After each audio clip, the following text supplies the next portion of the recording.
علی بھائی اگلا سوال ہے، پچھلے دنوں میرے ماں باپ مجھ سے ملنے باہر کے ایک ملک سے پاکستان آئے۔ اسی دوران مجھے کھانسی اور بخار کی شکایت ہوئی تو ٹیسٹ کرنے پر میرا کرونا وائرس کا ٹیسٹ پازیٹیو نکل آیا۔ اسی دوران میرے امی ابو کو بھی سیم تکلیف ہوئی اور ان کے ٹیسٹ بھی پازیٹیو نکل آئے۔ ہم تینوں کو گورنمنٹ کی جانب سے قرنطینہ سینٹر میں شفٹ کر دیا گیا۔ میں اور میری والدہ تو صحت یاب ہو گئے، لیکن میرے ابو جان کی ڈیتھ واقع ہو گئی۔ انا للہ و انا الیہ راجعون۔ میرے باقی خاندان والے مجھے میرے باپ کا قاتل قرار دے رہے ہیں، جس کی وجہ سے میں بہت دکھی ہوں۔ پلیز مجھے کوئی سلوشن بتائیں، شکریہ۔ سلوشن یہ ہے کہ اپنے خاندان والوں کو ایجوکیٹ کریں کہ اس طریقے سے آپ کسی کے اوپر فتویٰ نہ لگائیں، اللہ کا خوف کریں۔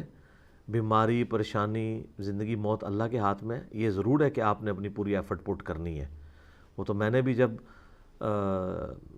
یہ کرونا وائرس کے حوالے سے ڈسکشن کی تھی تو اس وقت بھی کہا تھا کہ جو لوگ باہر کے ملکوں سے آ رہے ہیں وہ اپنے ٹیسٹ کروائیں، اور اگر ڈکلیئر ہوتا ہے تو اپنی فیملی سے الگ رہیں۔ ویسے تو اللہ کا شکر ہے جب سے یہ کرونا وائرس آیا تو پاکستان کا ڈیتھ ریٹ نیچے آ گیا ہے، لوگ کم مر رہے ہیں۔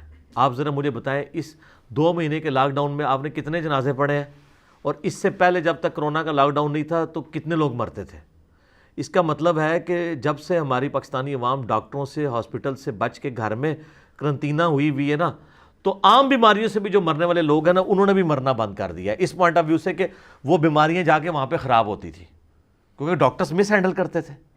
آپ دیکھ لیں، آپ کو اگر یقین نہیں آتا، آپ اپنے اپنے علاقے کے قبرستانوں میں جا کے نا قبر کاندیوں سے پوچھیں، ان کا تو روزگار ختم ہو گیا ہے۔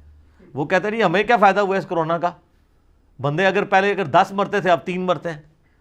تو لیکن جتنا یہ ہنگامہ پوری دنیا میں کھڑا کیا گیا ہے ایک پورے ایجنڈے کے تحت، اس کے تحت تو اس وقت یعنی آدھی دنیا مر جاتی، ایسا تو نہیں ہوا۔ میں یہ پوچھتا ہوں ٹیکنیکلی سپیکنگ، جو لوگ کرونا کے حق میں بول بھی رہے ہیں ان سے ہی صرف پوچھ لیں کہ یار یہ بتائیں کہ کرونا کیا ملیریا سے زیادہ خطرناک ہے؟ کیا یہ انفلوئنزا جو عام نزلہ زکام ہے اس سے زیادہ خطرناک ہے؟ کیا یہ ڈینگی سے زیادہ خطرناک ہے؟ تو آپ کو نالائق سے نالائق بندہ اور لائق سے لائق بندہ کہے گا نہیں جی اس سے زیادہ تو خطرناک نہیں ہے۔ ہاں البتہ یہ ہے کہ جس کو آلریڈی کوئی بیماری لگی ہوئی ہو، سانس کی تکلیف ہو، اس کو یہ ٹریگر کر سکتا ہے۔ وہ تو سر اس کو یہ چیز نہیں، اس کو تو کوئی بھی چیز ٹریگر کر سکتی ہے۔ سر جس کو عام سانس کی بیماری ہے نا، اس کا تو عام انفلوئنزا میں اگر جکڑا جائے نا سینہ تو اس کی تو اس سے بھی ڈیتھ ہو جاتی ہے۔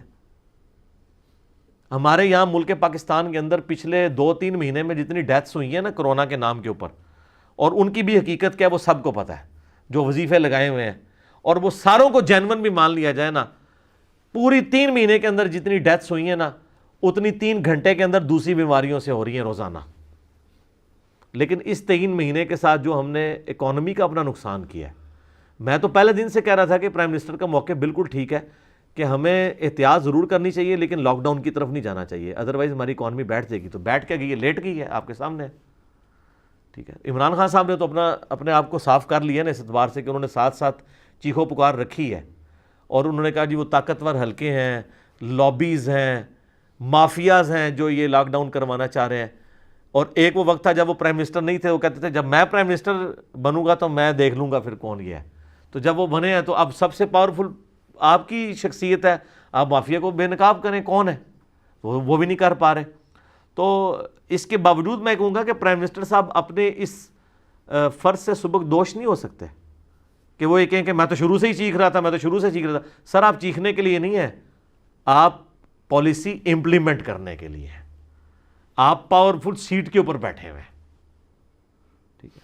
اور اگر آپ سمجھتے ہیں آپ پاورفل نہیں ہیں تو اپنی آپ سیٹ چھوڑ دیں، لیکن آپ روزانہ اس چیز کا اظہار مختلف تقریروں میں کرتے ہیں کہ سب کچھ میرے آرڈر سے ہو رہا ہے۔ جب ہو رہا ہے تو آپ جس چیز کو صحیح سمجھتے ہیں آپ اس کو کریں، یہ بہانہ نہ کریں کہ جناب مجبوری ہیں اور یہ میں نہیں کر سکتا۔ آپ کے لیے کون سی مجبوری ہے؟ آپ کے ایک ایگزیکٹو آرڈر سے سارے معاملات کھلنے ہیں۔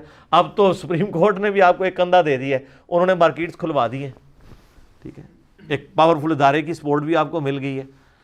تو رہا یہ سوال، اس قسم کے کئی ایک ایکٹیویٹیز ہمارے ملک کے اندر ہوئی ہیں، اور اب جو لوگ باہر بیٹھے ہوئے ہیں وہ ماں باپ ان کے یہاں آتے ہیں، پہلے تو یہ کسی کو کنفرم نہیں کہ ہو سکتا ہے وائرس وہی لے کے آئے ہوں اور وہ کیریئر ہوں، بعد میں وہ ریزروائر والا ایشو ہو گیا ہو۔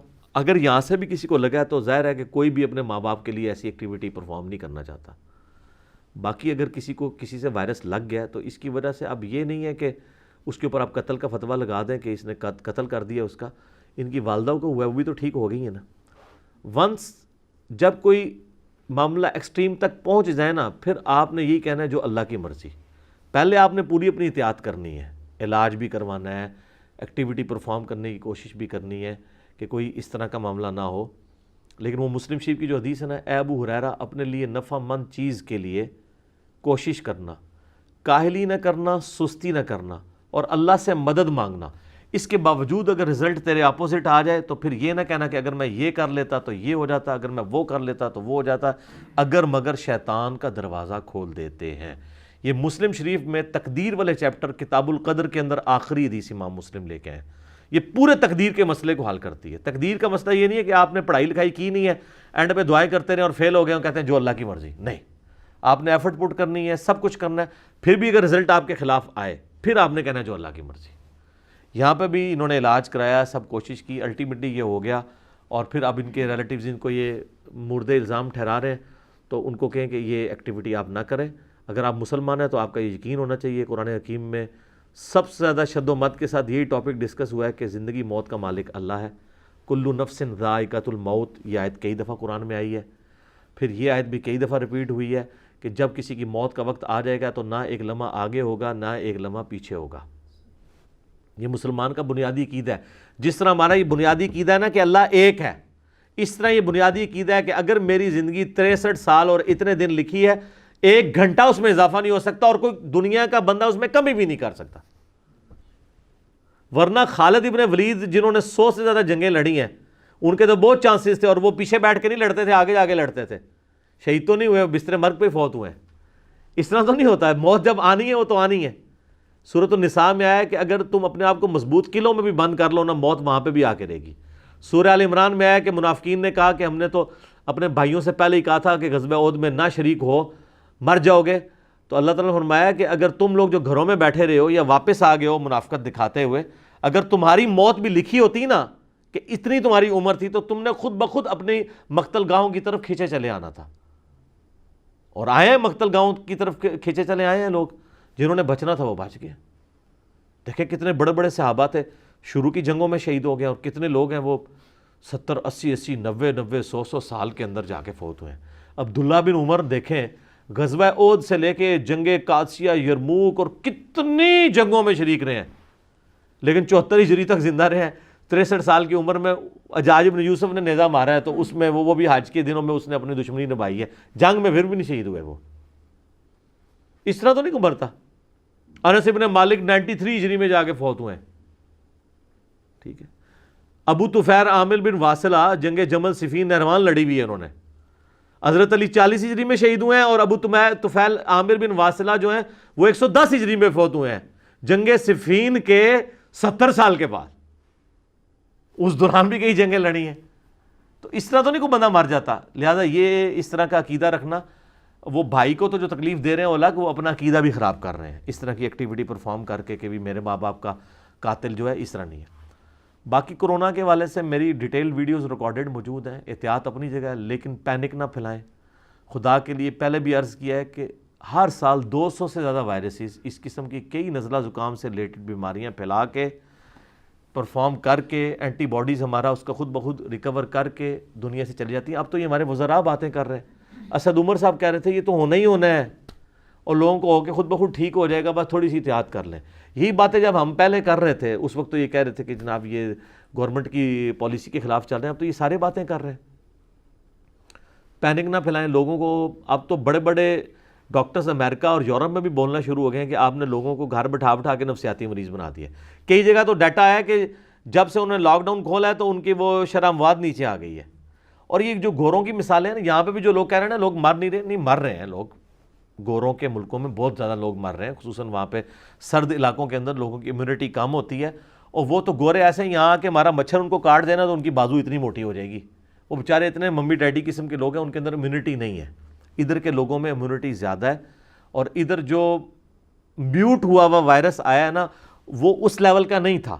کئی ایک چیزیں فیکٹرز جمع ہوئی ہیں. بہرحال احتیاط اپنی جگہ موجود ہے, لیکن یہ جو پینک پھیلایا ہوا ہے نا, یہ سر بہت خطرناک مسئلہ ہے.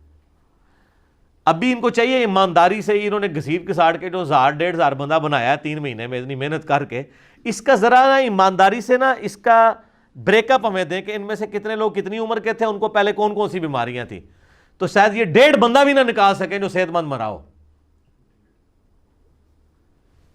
1,500 میں سے، وہ نہیں بریک اپ، اور باہر کے گورے بھی نہیں دے رہے۔